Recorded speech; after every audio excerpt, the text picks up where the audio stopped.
외교에 대한 문제 좀 볼까요? 국민의 절반 이상이 윤석열 대통령의 외교 정책에 대해서 25.2화를 줬어요. 근데 PK에서도 51%가 25.2화를 줬다.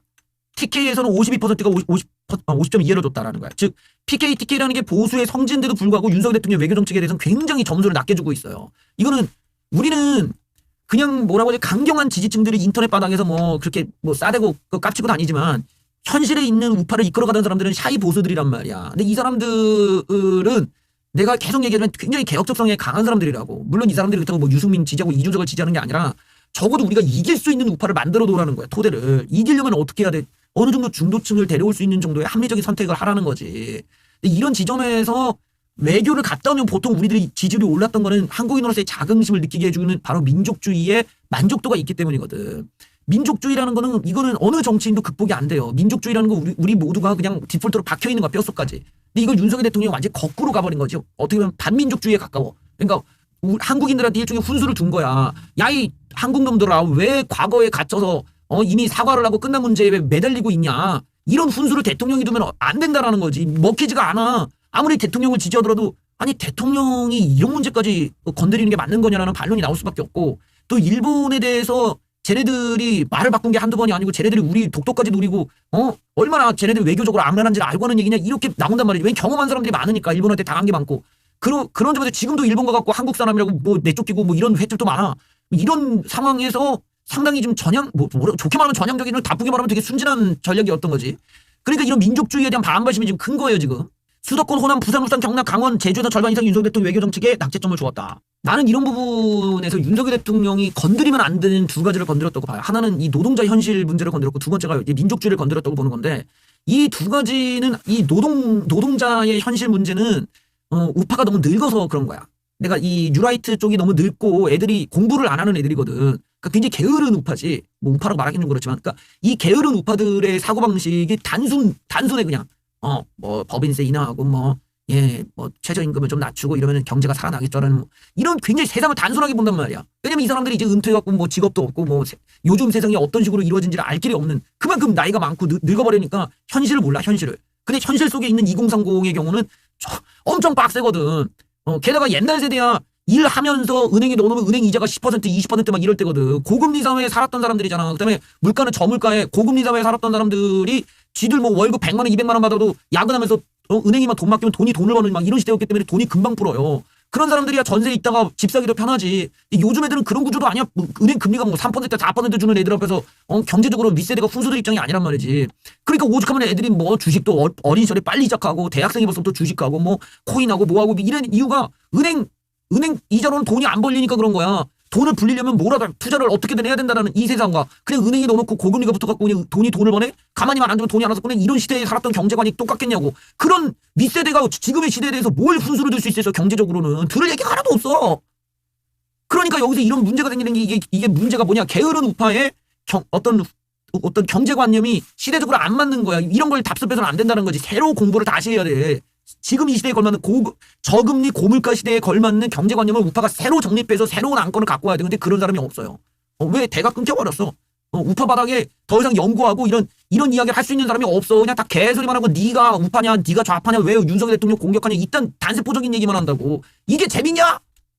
그게 아니라 우리가 정치를 보는 이유는 다음 세대한테 좋은 세상을 물려줘야 될 거 아니야.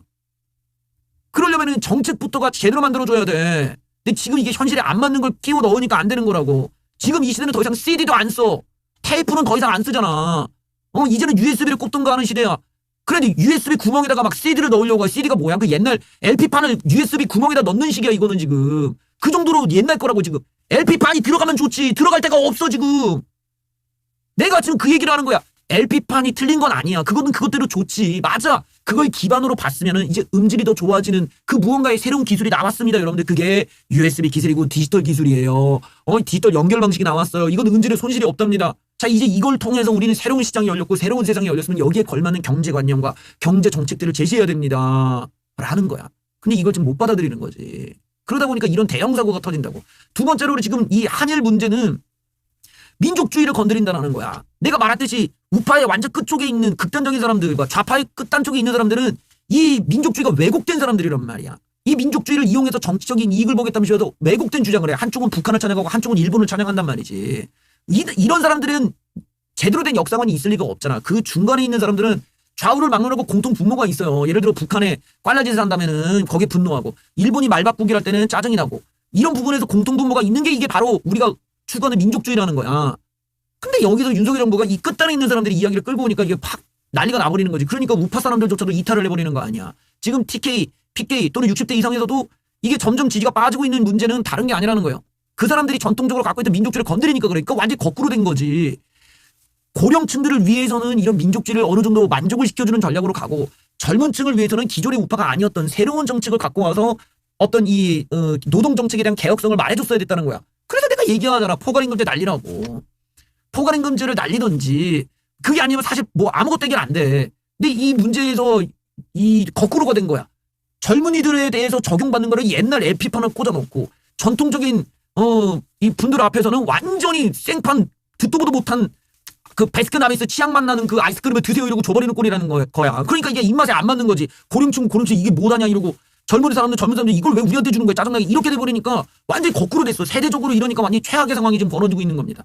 이거는 다시 세팅을 해야 돼. 우리가 우파가 무엇을 주장할 것이냐, 어떤 관점에 어떤 세상을 꿈꿀 것이냐라는 건 그때그때 세상이 맞춰져 가야 된단 말이야. 지금 세상은 고물가 저금리 상황이고, 반도체 업계가 되게 힘들다, 무역 적자가 계속 심화되고 있다. 과연 우리는 여기서 어떤 선택을 해야 되는가? 이게 한가하게 법인세 인하해갖고 일자리가 늘어나? 이 그런 구조가 법인세 인하해갖고 일자리 늘어나면 한 15년 걸려. 이 빨리 안 된단 말이야. 근데 우리가 빠른 변화를 원한다? 아주 파격적으로 바꿔야 돼. 저출산 이 문제도 계속 미루니까 안 되는 거야. 여성가족부만 믿고 하다가 안 된다고. 없앨 거 없애고 돈을 갖다가 예산을 최대한 모아서 어디다가 쏟을지를 고민해야 된다는 거야. 근데 이걸 다 동시에 못해요. 이게 옛날 LP판 들고 돌리면 안 된다. 그런 거는 DJ 할 때 쓰시고 이제 새로운 걸 갖고 와야 되는데, 이런 아젠다를 우파 쪽이 지금 담아내지 못하는 거지. 왜냐하면은 이제 인터넷 바닥에서 더 이상의 이성, 팩트 이런 걸 중요한 시대가 아니니까. 이제 서로 간에 그냥 가짜뉴스, 서로 간에 그냥 간별짓이나 하고, 서로 간에 그냥 나와 똑같지 않으면 다 적으로 그냥 매도해버리니까 토론이라는 게 없어. 이런 고차원적인 담론을 얘기할 자리도 아예 없어. 얘기도 안 해. 그러니까 난장판에서 그냥 끝나버린다고. 내 생각과 같냐 안 같냐가 중요한 게 아니야. 네 생각은 네 생각대로 그냥 접어두고, 중요한 건 우리가 후대한테 지금 좋은 정말 모범적인 어른으로서 또 모범적인 세상을 애들한테 제시하고 있느냐야. 그럼 이 시대를 제대로 이해하고, 그 젊은이라고 얘기한 건 없지만 꼭 그럴 필요는 없지만 지금 현실이 어떻게 돌아가고 있는지는 인지하고 얘기를 해야 된다는 거지. 인지를 못하니까 다 틀린 거죠.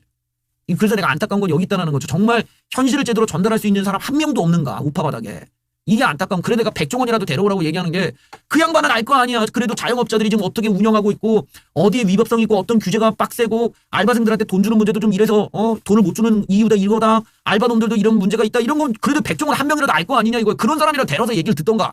과거에 그냥 엉망진창으로 살았던 애들을 가까이 두니까 진짜 어이가 없더라고.